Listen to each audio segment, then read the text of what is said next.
Hello everybody, and I hope you're having a fantastic day, and in this video I'm going to be talking about shortly the update that just came out. There are 3 ways you can actually obtain rewards. Well, actually 4, let me rephrase myself.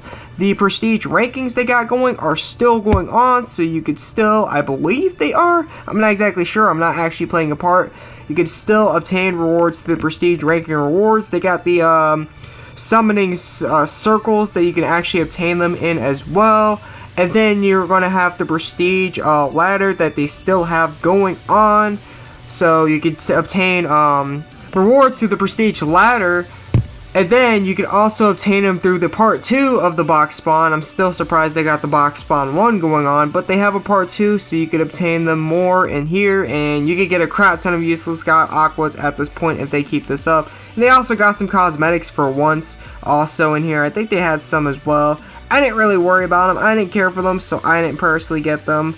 Though, I wish I would have worked on this a bit more, possibly, for the cabbage men, so that way I could collect the lemon. But anyway, it's not a big issue. I wasn't really collecting them in the first place.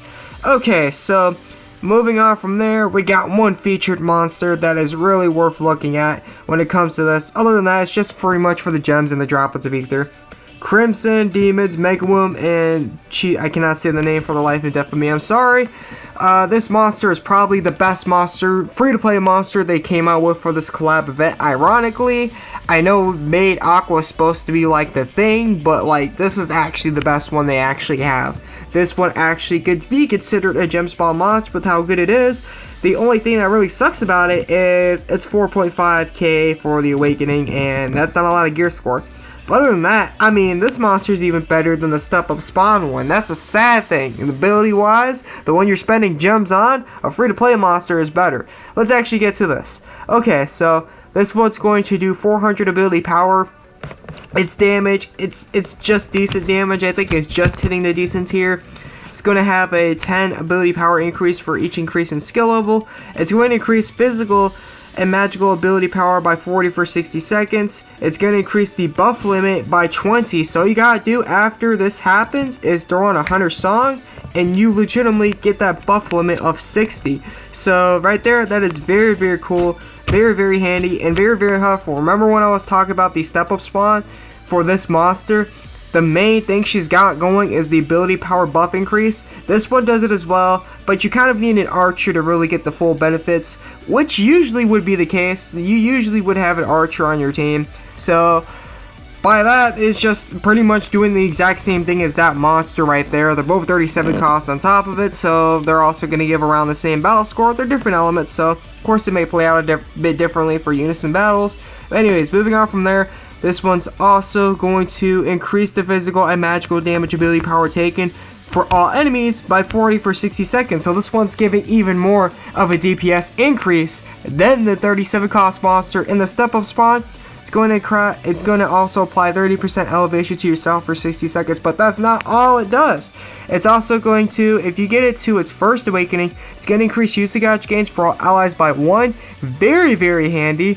It's going to actually increase it by 60 if you get it to its third awakening. So instead of getting that 40 ability power buff, you're getting a 61.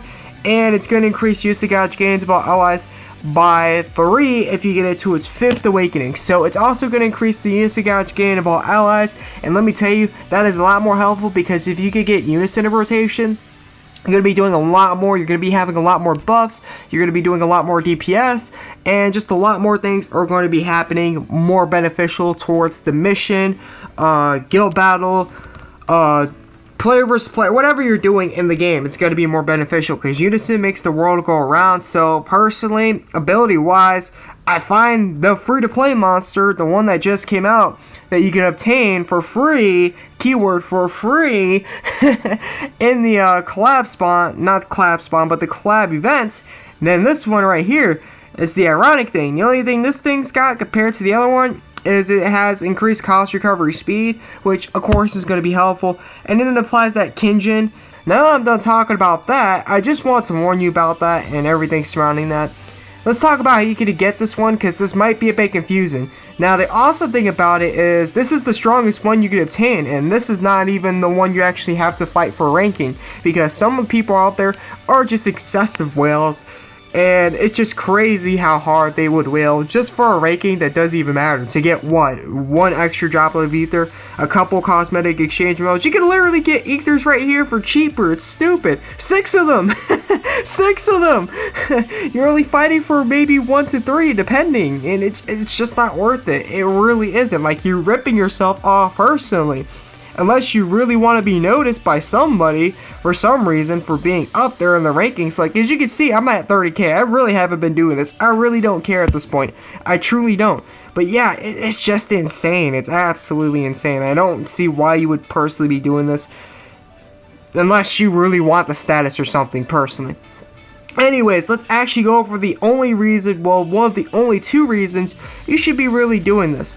Okay, so when it comes to these summoning scrolls, they're going to be offering pieces within here. So they're going to be offering pieces only. They're not going to offer the full thing, but if you manage to get all the way to the top, which is actually 10k, which not 10k, 10 million, which is kind of insane, you can fully get 3 summoning scrolls. It's a total of 3 summoning scrolls in the prestige ladder, but getting to 10k prestige is kind of ridiculous. So there is another way to obtain it. This one's more RNG, so that's the sad thing about it. So this is all going to be based on luck, whether you're going to get like a really beneficial things from this monster, or she's not going to be at her full potential or near her full potential. Circle of Magic is going to be the next and only way it looks like that you can actually obtain her in.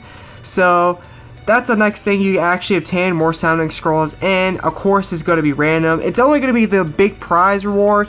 Everything else in the circle, there's only going to be 1 out of all the circles that you actually will be spawning. If you're unaware, by the way, you need 5 stones to do 1. It's going to be a big prize reward. You can get anything ranging from when you get the big prize reward, which is the sad thing, SSR guarantee ticket, proficiency, XP quest key, a droplet of ether. You can get the summoning scroll piece or the summoning scroll. Hopefully they have decent rates on the summoning scroll, because that'd be awesome, especially considering there's no other way to actually obtain the monster. So you're gonna probably have to grind your butt off to actually obtain it. The mission they got, Enter Vanir, is going to appear at a certain time within the game. This one pretty much is supposed to give more cabbage harvest keys than the Darkness Crusaders, the original one that you could do anytime. So if you really want to, like, AP is something limited, especially for you free-to-plays out there. You should know dang well how limited AP can be. So if you want to play it smart, I would focus more on Enter Vanir. I would set timers on your phone. Do whatever you must to make sure you hit this time. Use your AP, waste your AP on these rather than doing these. That way you're getting more keys.